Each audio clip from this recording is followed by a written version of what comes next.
You're looking at a bloke who's as happy as a kid in a lolly shop because I'm walking around a botanic garden.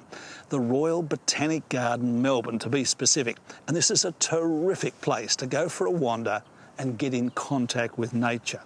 Now, there's another very important role that botanic gardens play, and that's increasing biodiversity.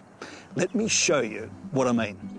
Long Island is an area that's been transformed from a weedy, low-value part of the gardens to a special space that's home to the indigenous plant communities that existed along the Lower Yarra corridor before European settlement.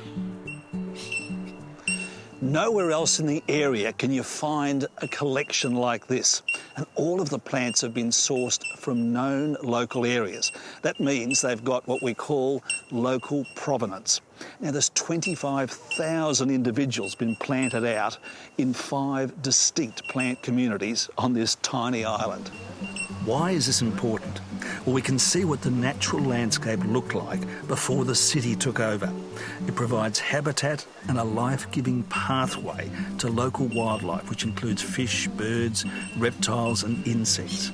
Plus, it gives an opportunity for Aboriginal people to show how we can all live in harmony with nature instead of destroying it.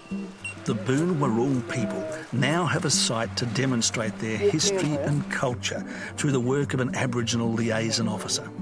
Let's look at the main plant communities. First up is the wetland. Now, we used to call these swamps and we filled them in to create football ovals.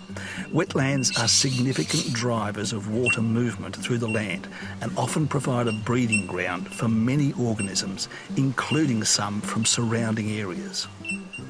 Swamp paperbark thickets sit around the edge of the wetlands, and this marks a transition from the wet through to drier country. Now, this becomes habitat for a completely different suite of animals and plants that live under the shade. Riparian scrub consists of semi-aquatic plants that can exist literally on the edge of the water. Now, Persicaria, as it's called, is related to Vietnamese mint, and it's got tiny pink flowers. And wild loosestrife, sounds like a real party animal, grows thickly in muddy soil. So this garden is a sort of a living museum that takes us back over 200 years, and it highlights the need to preserve these plant communities before we lose the thread. Come and have a look next time you're in Melbourne.